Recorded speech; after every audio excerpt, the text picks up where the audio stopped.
Hello guys, welcome to our page Priyanka Piku blogs. Priyanka Piku ব্লগসে তোমাদের অনেক অনেক স্বাগত। তোমরা সবাই কেমন আছো? আমি খুব ভালো আছি। তো চলে এসেছি আজকে একটা নতুন ব্লগ নিয়ে। যেহেতু কালকে বাড়ি এসে খুবই টায়ার্ড ছিলাম, তাই জন্য আর ভিডিও দিতে পারিনি কালকে। তো কালকে বেশিরভাগ টাইমে ঘুমিয়েছি।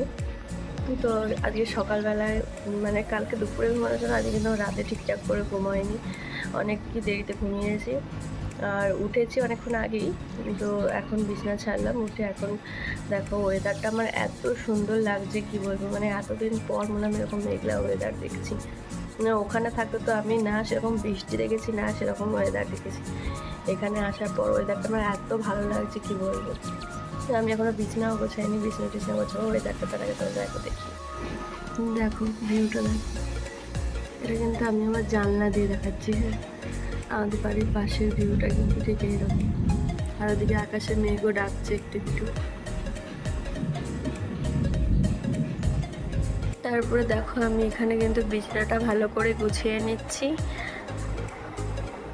এই ঝড় বৃষ্টি হয়েছে, তাই আমি জামা কাপড়গুলো কেচে কিন্তু খাটের সাইডেই নেড়ে দিয়েছিলাম, সেগুলো আমার বিছানা গোছানো কমপ্লিটও হয়ে গেছে। আর আমি সকালবেলায় মাছ রেখে দিয়েছি, এর জন্য কিন্তু আবার সকালবেলা ঘুম দিয়ে টেনে টেনে উঠিয়েছে। আমি এখন একটুখানি ওই বাড়ি যাবো, যেটা আমাদের পুরনো বাড়ি ছিল। এটা তো আমাদের বেশি দিন হয়নি, বাড়িটা বানানো হয়েছে। এটাই কিন্তু আমাদের পুরনো বাড়ি। আর এই যে ভাই দেখো বসে রয়েছে আমার পাশে। আর কাকা, এই বাড়িতেই কিন্তু আমি ছোটবেলা থেকে ছিলাম, এখানেই আমি জন্মেছি। আর ওই বাড়িটার রিসেন্ট 1 থেকে দেড় বছরও হয়নি এখনো। রান্নাঘরে বোন বসে বসে ভাত খাচ্ছিল, আর এদিকে কাকিমা। এটা ভাই আমার সাথে আমাদের বাড়ি যাবে বলে আমাকে বলছে দাঁড়াবি। তো ওকে নিয়ে এখন আমি বাড়ি যাব। আর মাছের পাইপ, জল পাল্টানোর জন্য পাইপটাও নিয়ে নিয়েছি। দেখো বদমাসটাও আমার সাথে চলে এসছে।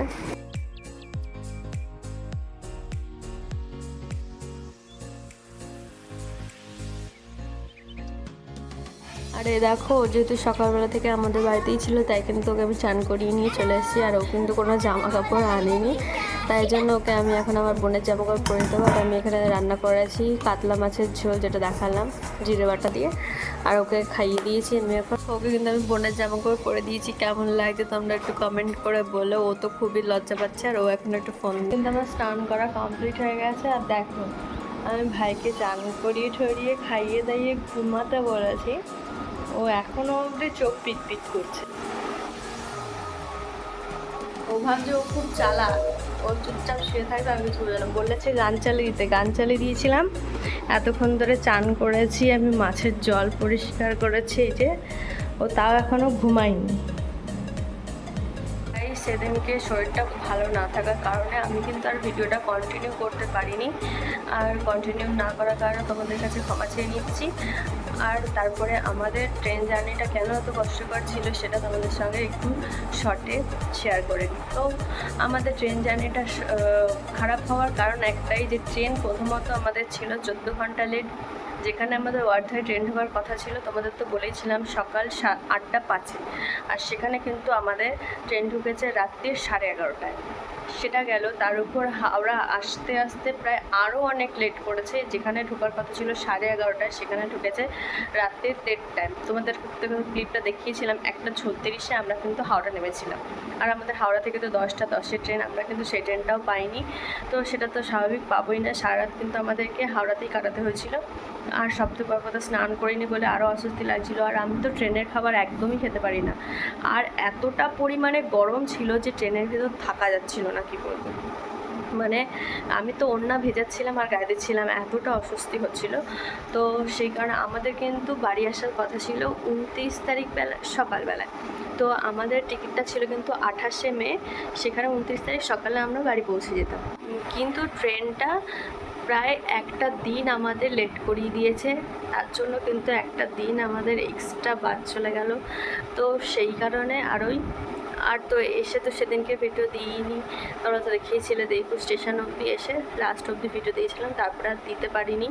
তো শরীরটা খুবই খারাপ ছিল, সেই কারণেই। তো এটার জন্যই কিন্তু আমাদের জার্নিটা এতটা খারাপ ছিল, এছাড়া আর কিছুই না। তো স্বাভাবিক, এটাতে কষ্ট একটু হবেই। আর ট্রেনের খাবার খেতে পারি না। তারপর আমি তো হাওড়ায় নেমে ফ্রেশ হয়ে মিরামরে কিছু স্ন্যাক্স কিনে তারপরে ওটাই খেয়েছিলাম রাত্রিবেলায়। আর কিছু খাইনি। তারপরে বাড়িতে এসে আমি ডাল ভাত রান্না করেছি, সেটাই মনে হচ্ছে যেন আমি অমৃত খাচ্ছি এরকম। মানে সত্যি বাড়িতে থাকার যে শান্তিটা সেটা হয়তো আর কোথাও গেলে পাওয়া যায় না। তোমরা এটা ফিলিং করো কি না আমি জানি না, তবে এটা আমি কিন্তু খুব ভালো করে ফিল করি। আমি বাড়ি থেকে কোথাও গিয়ে যতটা না শান্তি পাই, আমি বাড়িতে কিন্তু অনেক, মানে বাড়িতে আসলে যেন আমার পুরো শান্তিটা আমি ফিরে পাই এরকম ব্যাপার। তো তোমাদের সঙ্গে তো শেয়ার করলামই। তো দেখা হচ্ছে নেক্সট কোনো ব্লগে। তো আজকের মতন ব্লগটা এইটুকুনি কি থাক। তো তোমরা সবাই ভালো থেকো, সুস্থ থেকো, সাবধানে থেকো। আর যদি ভিডিওটা ভালো লেগে থাকে তাহলে লাইক, কমেন্ট, শেয়ার আর সাবস্ক্রাইব করতে কিন্তু একদমই ভুলো না। তো আজকের মতন টাটা।